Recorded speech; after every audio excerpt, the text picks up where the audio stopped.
Hello, Facebook community. I'm Christina Grady-Watts with the ESC of Central Ohio, and I am coming to you live today from the Eastland Career Center located in Groveport, Ohio.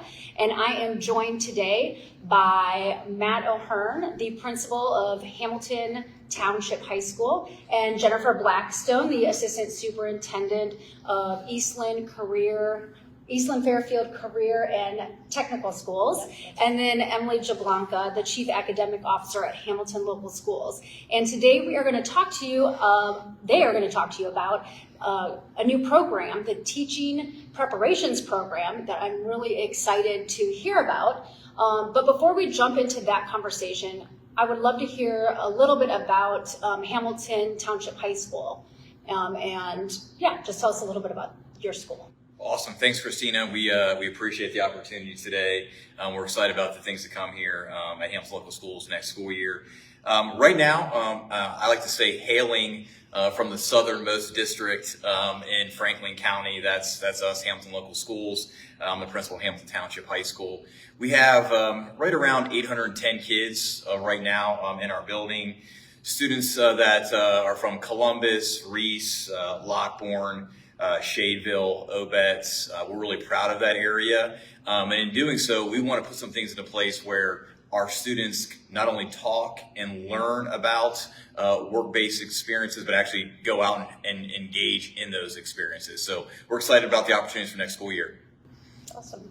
Jennifer, I should say, Emily, did you have anything to add that you want to add? No, I think Matt did a great job. Awesome. And Jennifer, tell us a little bit about the Eastland-Fairfield Career and Technical Schools. Great. So Eastland-Fairfield Career and Technical Schools serves 16 different school districts and 17 high schools, Hamilton included.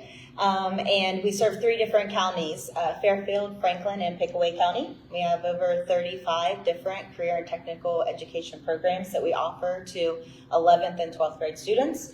Additionally, we do career exploration and career awareness for students in K through 8. And also obviously get them excited about coming to the Career Center during 9th and 10th grade. And then we also have adult programming that we do and serve Central Ohio in that area as well. That's awesome. Before we dive into the specifics about this new program, I would love to hear about how the idea came to be, the why behind this program. Sure. I would appreciate for Matt to jump into, and Jennifer as well.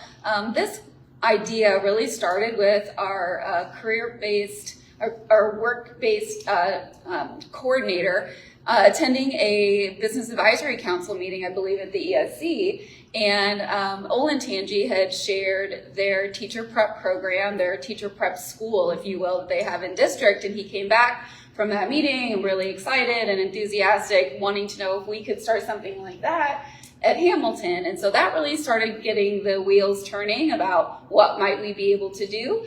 I actually initially reached out to Capital University. They have a 2+2 program there where they employ a program that allows current paraprofessionals or other classified staff members in the school district to take 2 years worth of their prerequisite courses through Columbus State, all online, and then transfer online to Capital to finish out their last 2 years.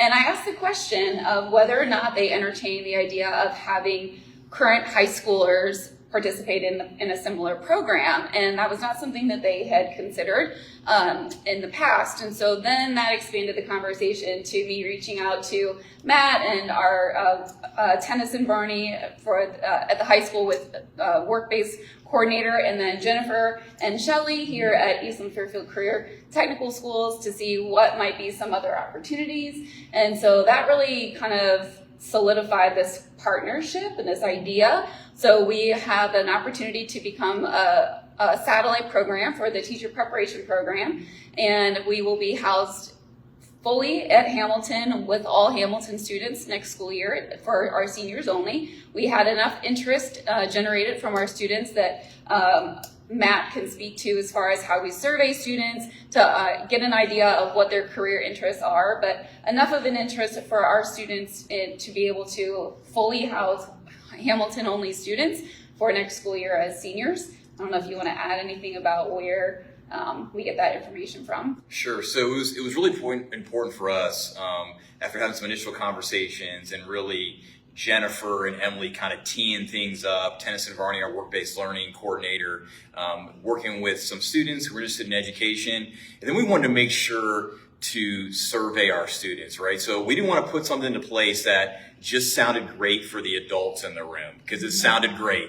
Right. But we wanted to make sure that our students wanted to do that. So we survey all our students in our building, and we found there's actually some really strong interest in the education profession at Hamilton Township High School. There were some obstacles for us too, where this program is available in other spots in Central Ohio, but we felt like that was maybe sometimes an obstacle for us, the transportation piece. We could actually house this right in our building, 2 periods at the end of the day. Students said they want to take this course too. So that made it easy for us. Our guidance team got together. They called these students down, and it kind of really got going from there. So we want to make sure we include all those people too. And, again, like it sounds exciting right out of the gate, but we want to make sure the kids are definitely interested too, and they are.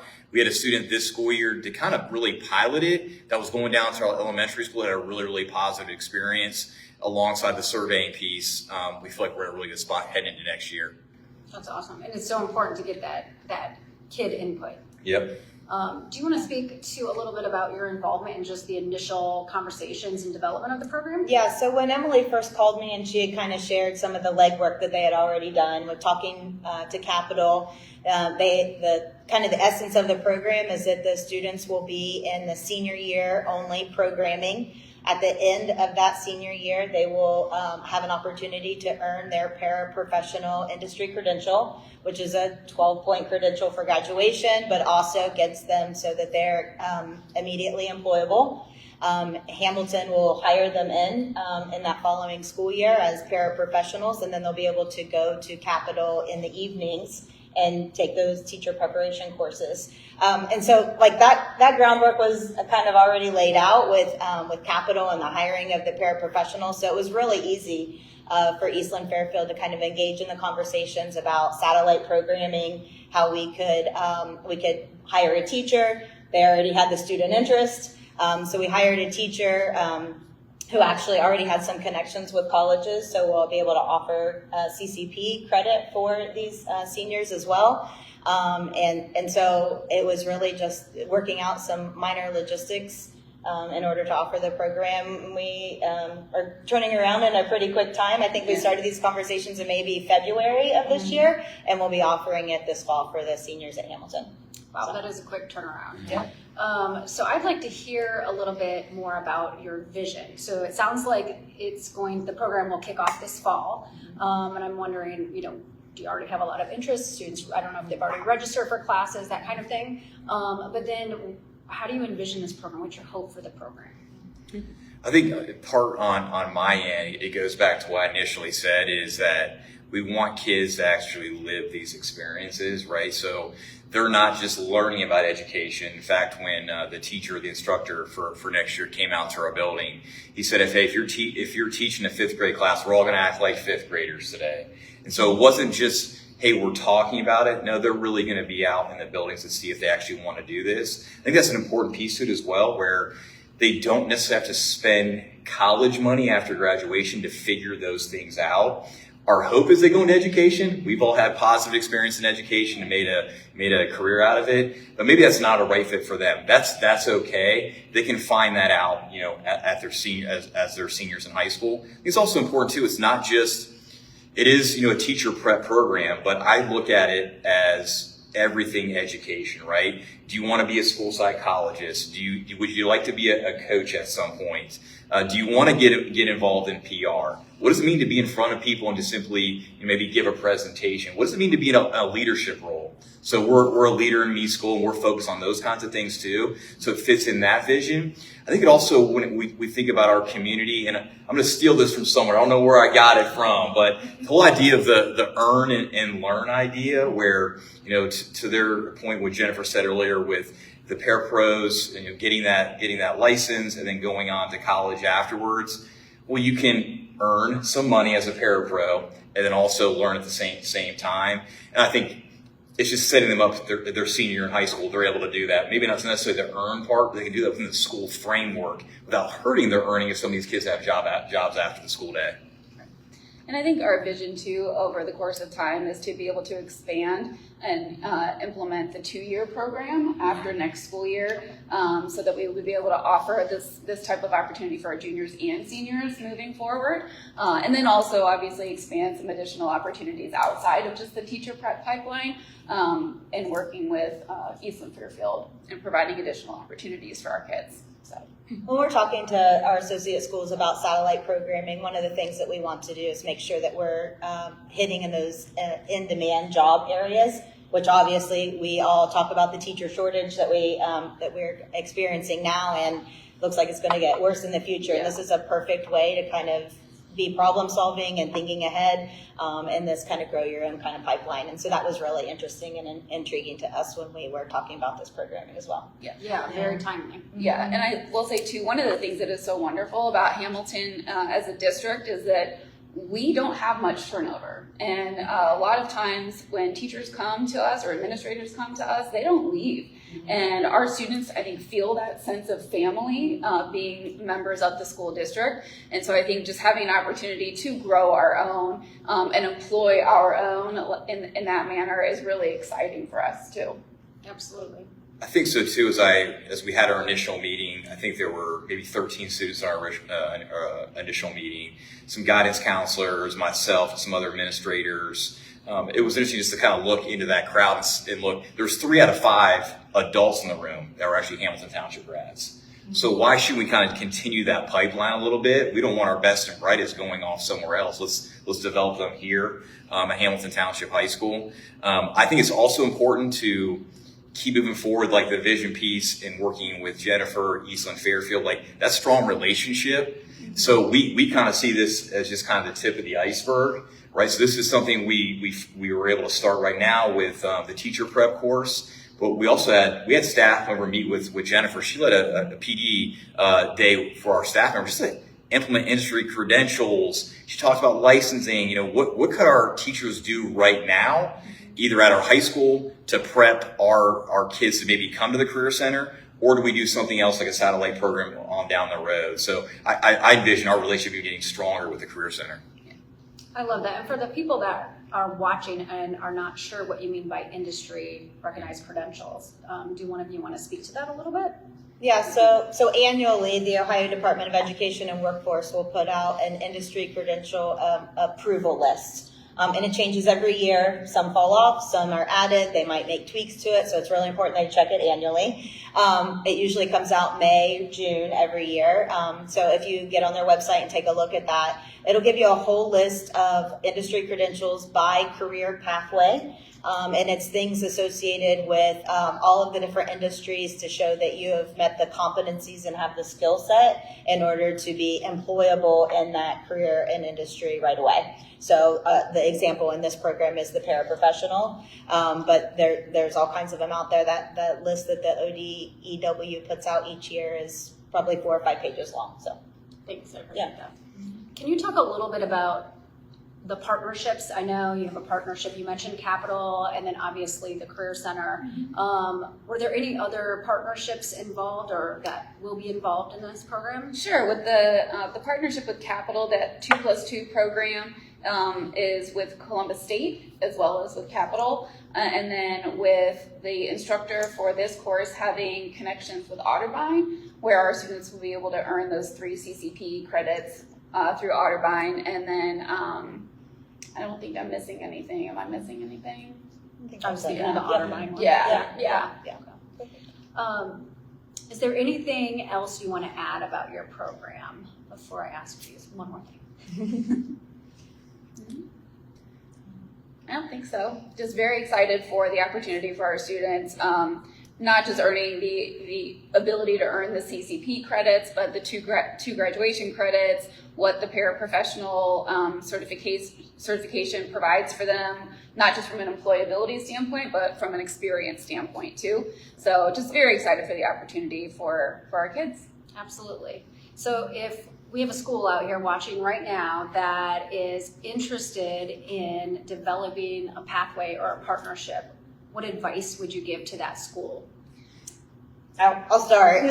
So from the Eastland-Fairfield Career and Technical Schools is a CTPD, which is a Career Technical Planning District, which means that we are charged with and tasked with helping our associate schools provide career and technical education programming to students. It's all about access. It's all about making sure that students have access to career and technical education.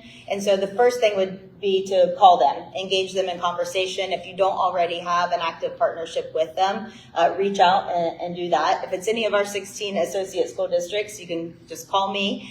And what you'll do is you'll just start talking about, just like they said, we did a student survey and we had this many students interested in this. What kind of career tech programming is available there? As Matt mentioned, one of the things that CTPDs also do is professional development. So we have a presentation that we do and just talks about like baby stepping into CTE. So it's the difference between VM and VT courses, and again, licensure and the funding that's associated with them. Your career tech planning district is charged with helping you do all of those initial conversations, and we'll walk you through every step from the initial brainstorming all the way to the CTE 26 application with the state to run the program, and then even if it's satellite programming, even work with the hiring and all that kind of stuff. So start with your CTPD. That's where the conversations will start. That's great. Yeah, I think a piece to it as well is just looking at what resources are available close to you, right? What's available in maybe your community, in your school district, what's available close by. I think it is working, closely with your local career center. Maybe finding out some challenges of maybe why kids, like I mentioned at the beginning, there was a little bit of challenge of the distance to travel was a little bit of a challenge for our kids. So we were okay. And I was a little cautious at first when it comes to like redundancy. Like this program does exist somewhere else in Central Ohio. We're realizing that the surveys back to student interest, but the obstacle just simply was maybe the transportation piece gave us a reason to kind of do that. I think exploring some of those things that maybe are already available. Maybe there is, a welding program that kids really want to get into, but maybe they're being denied because it's so popular somewhere else. Whereas that's something you maybe could offer at your school where kids already have interest in it. So finding some of those things, I don't think redundancy does not necessarily a bad thing if kids have interest in it and there's maybe an obstacle that they're not able to do it. So the survey piece, though, is a driver, right? We don't want to do anything that the kids don't want to do. Absolutely. Well, Matt, Jennifer, Emily, thank you so much for taking the time to talk with me today and share about your new program. I'll be sure to follow the details of that as you roll it out. And if you're an educator or a business industry partner and you're looking to highlight or showcase your work-based learning program, go ahead and take a moment to fill out the form that is linked in the comment section of wherever this video will be posted, and we will get in touch with you. Thank you so much for joining us today.